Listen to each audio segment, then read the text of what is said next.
ಮಿತ್ರರೇ ನಮಸ್ಕಾರ. ನಾವಿವತ್ತು ಕುಂಭ ಲಗ್ನದವ್ರಿಗೆ ಗುರುವಿನ ಒಂದು ಕರ್ಕಾಟಕದ ಟ್ರಾನ್ಸಿಷನ್ ರಿಸಲ್ಟ್ ಹೇಗಿರುತ್ತೆ ಅನ್ನುವಂಥದ್ದನ್ನ ನೋಡ್ತಾ ಹೋಗೋಣ. ಕುಂಭ ಲಗ್ನದವ್ರಿಗೆ ಜೂನ್ 1 ಅಥವಾ 2ನೇ ತಾರೀಕಿನ ಆಸ್ಪಾಸ್ನಲ್ಲಿ ಗುರು ಕರ್ಕಾಟಕಕ್ಕೆ ಅಂದ್ರೆ ಅವರ 6ನೇ ಮನೆಗೆ ಪ್ರವೇಶ ಮಾಡ್ತಾ ಇದ್ದಾನೆ. ಮತ್ತು ಎರಡನೇದಾಗಿ ನಾನೀಗ ಹೇಳುವಂತಹ ಎಲ್ಲ ರಿಸಲ್ಟ್ ಕೂಡ ಈ ವರ್ಷದ ಎಂಡ್ ತನಕ ಮಾತ್ರ ಅಪ್ಲೈ ಆಗುತ್ತೆ. ಯಾಕೆಂತ ಹೇಳಿದ್ರೆ ಮುಂದಿನ ವರ್ಷದ ಸ್ಟಾರ್ಟಿಂಗ್ ನಲ್ಲಿ ಗುರು ಸಿಂಹಕ್ಕೆ ಹೋಗ್ತಾನೆ. ಆದ್ರಿಂದ ಈ ವರ್ಷದ ಎಂಡ್ ತನಕ ರಿಸಲ್ಟ್ ಅಪ್ಲೈ ಆಗುತ್ತೆ. ಮತ್ತು ಕೇವಲ ಗುರು ಮಾತ್ರ ಅಲ್ಲ, ಶನಿಯ ಸಂಚಾರ ಕೂಡ ಬಹಳ ಮುಖ್ಯ ಆಗುತ್ತೆ ಇವ್ರಿಗೆ. ಯಾಕೆ ಅಂತ ಹೇಳಿದ್ರೆ ಗುರು ಈಗ ತನ್ನ ಮತ್ತೊಂದು ಮನೆಯಾದಂತಹ ಮೀನದಲ್ಲಿ ಶನಿಯ ಟ್ರಾನ್ಸಿಷನ್ ಆಗ್ತಾ ಇರೋದ್ರಿಂದ ಗುರು ಮತ್ತು ಶನಿಯ ಟ್ರಾನ್ಸಿಷನ್ ಇವ್ರಿಗೆ ಬಹಳ ಇಂಪಾರ್ಟೆಂಟ್ ಆಗುತ್ತೆ.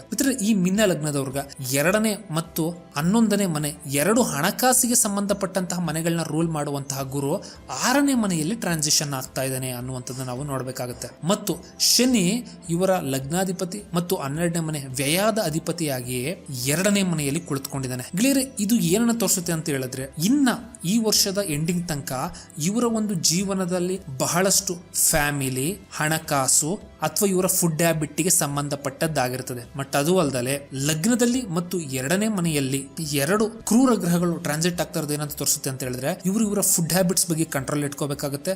ಇಲ್ಲ ಅಂತ ಹೇಳಿದ್ರೆ ಹಾಸ್ಪಿಟಲ್ಗೆ ಹಣವನ್ನ ಖರ್ಚು ಮಾಡಬೇಕಾಗುತ್ತೆ. ಯಾಕೆ ಅಂತ ಹೇಳಿದ್ರೆ 2 ಹಣದ ಮನೆಯ ಅಧಿಪತಿ 6ನೇ ಮನೆಯಲ್ಲಿ ಟ್ರಾನ್ಸಿಷನ್ ಆಗ್ತಾ ಇರೋದ್ರಿಂದ ಹಣ ಖರ್ಚಾಗಲೇಬೇಕಾಗುತ್ತೆ. ಆ ಹಣ ಹೇಗೆ ಖರ್ಚಾಗುತ್ತೆ ಅಂತ ಹೇಳಿದ್ರೆ ಒಂದು ಹಾಸ್ಪಿಟಲ್ ಖರ್ಚಾಗಬಹುದು, ಅಥವಾ ಕೋರ್ಟ್ ಕೇಸಸ್ ಅಲ್ಲಿ ಖರ್ಚಾಗಬಹುದು, ಅಥವಾ ಇನ್ನೊಬ್ಬರಿಗೆ ಸೇವೆ ಸರ್ವ್ ಮಾಡೋದಕ್ಕೆ ಖರ್ಚು ಕೂಡ ಆಗಬಹುದು. ಇದು ಒಳ್ಳೆಯ ಖರ್ಚು. ಯಾಕೆಂತ ಹೇಳಿದ್ರೆ ಇನ್ನೊಬ್ಬರಿಗೆ ನೀವು ಸೇವೆ ಮಾಡಿದ್ರೆ ಅದು ವಾಪಸ್ ನಿಮಗೆ ಬಂದೇ ಬರುತ್ತೆ.